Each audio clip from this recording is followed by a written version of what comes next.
કેરીમાંથી આપણે mango cheese cake તો બનાવી લીધી, તો હવે આજે આપણે એકદમ ટેસ્ટી એવું મેંગોનું ડ્રિંક બનાવવાના છે. હા, એને ખાઈ પણ શકો છો અને પી પણ શકો છો. તો હવે આપણે આજે બનાવવાના છીએ મેંગો મસ્તાની. એ એકદમ ટેસ્ટી અને એટલું સુપર લાગવાનું છે કે તમે એકવાર બનાવશો ને તો પછી વારાફરતી તમે આ જ બનાવવાના છો. તો ચાલો આજે આપણે એની રેસીપી સ્ટાર્ટ કરી લઈએ.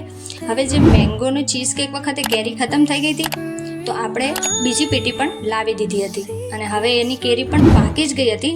તો આજે કાંઈક પીવાનું મન થઈ ગયું હતું, એટલે એમાંથી આપણે બનાવી છે મેંગો મસ્તાની. તો સૌથી પહેલાં કેરીને ધોઈ અને એને સરસ રીતે સાફ કરી અને ત્યારબાદ ક્રિએટિવિટી તો થોડીક કરવી જ પડે, એટલે પહેલાં આ રીતે મેં કેરીને કટ કરી લીધી છે. અને આ કેરી કટ થયા બાદ તમે આ રીતે જે ઓપન કરો છો, એટલે કે ખોલો છો, ત્યારે જે જોવાની જે મજા આવે છે અને છોકરાઓ પણ કોઈ જોઈ એટલે એટલા ખુશ થઈ જાય છે.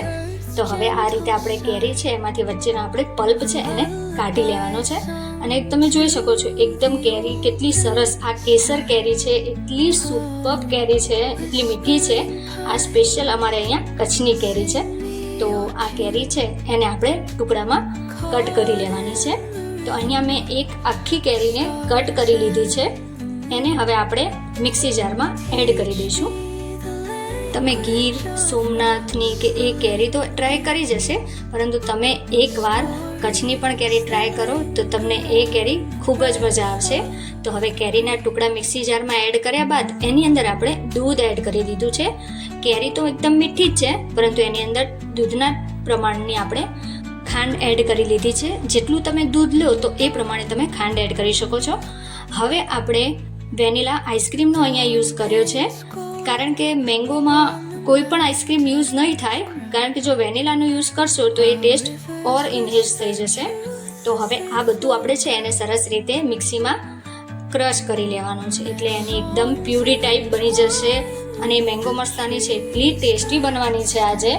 તો અહીંયા આપણી મેંગો મસ્તાનીનું જે રસ કે એક ડ્રિંક કયો એ એકદમ રેડી થઈ ગયું છે.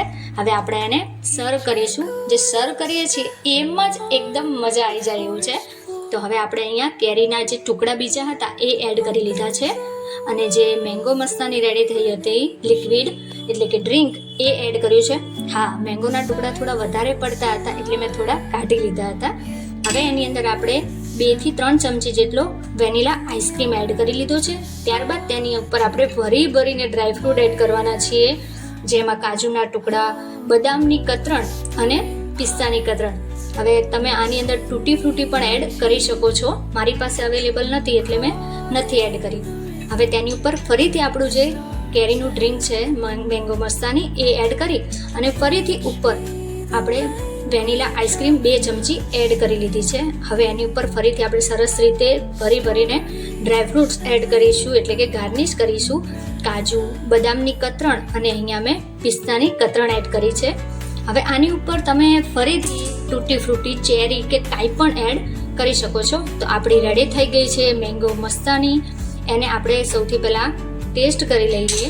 તો પહેલી સ્પૂનમાં તો આપણને આઈસ્ક્રીમ અને ડ્રાયફ્રૂટ જ ખાવાના છે. તો હવે બીજી સ્પૂન હું એકદમ ભરીને તમને બતાવું છું. તો એકદમ જોઈને જ ખાવાનું અને બનાવવાનું તો મન થઈ જ જશે. તો અહીંયા એકદમ ટેસ્ટી એવું મેંગો મસ્તાની ડ્રિંક છે, એને હું તો એન્જોય કરું જ છું.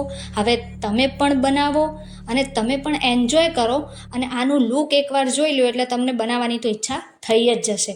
અને જો તમને મારો વિડીયો આ ગમ્યો હોય તો પ્લીઝ લાઈક કરો અને મારી ચેનલને સબસ્ક્રાઈબ કરવાનું ભૂલતા નહીં, હા ને?